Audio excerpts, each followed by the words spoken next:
என்னடா நியாயம், உனக்கு ஏதடா சொத்து, ஏழையாய் ஈனராய் எண்ணிலார் வாழ்க்கையில் உனக்கேதடா வீடு, நிலம்புலம் காடு. ஒழுத்த சோளமும் பொழுத்த கேப்பையும் உழைக்கின்ற வர்க்கம் புசிக்கையில் நீயோ உப்புமா தோசை ஓமப்பொடி ஹல்வா அள்ளுராய் உள்ளே தள்ளுராய்.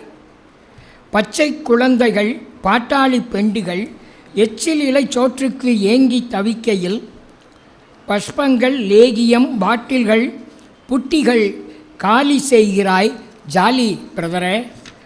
பட்டினி துயர் கொண்ட பாட்டாளி நெஞ்சிலே தீ மூழுது நீ கேளடா.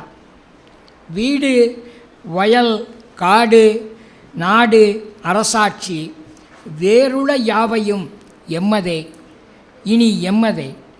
உன்பாடு ஆபத்து ஓ பணக்கார வர்க்கமே, பாரினில் உன் வீழ்ச்சி நிச்சயம் சர்வ நிச்சயம்.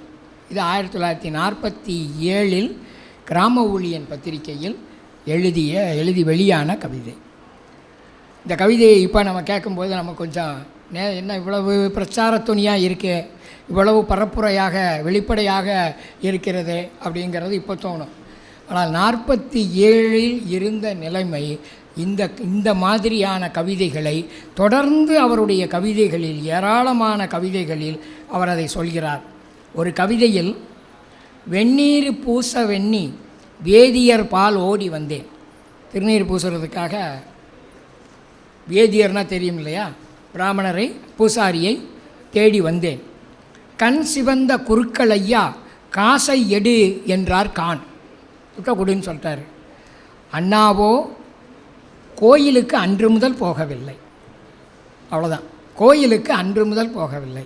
இது 1947 கோயிலில் துட்டு வாங்கியிருக்காங்க. துட்டு கொடுத்தா தான் உனக்கு திருநாரே பூசுவோம்னு சொல்லியிருக்காங்க. நீங்கள் ஒருவருடைய படைப்புகளில் வரலாறும் அந்த சமூகத்தை அந்த காலகட்டத்தினுடைய சமூக நிலைமையை குறித்தும் எப்படி பதிவு செய்யப்படுகிறது என்பதை நாம் உற்று நோக்கலாம் என்று நினைக்கிறேன்.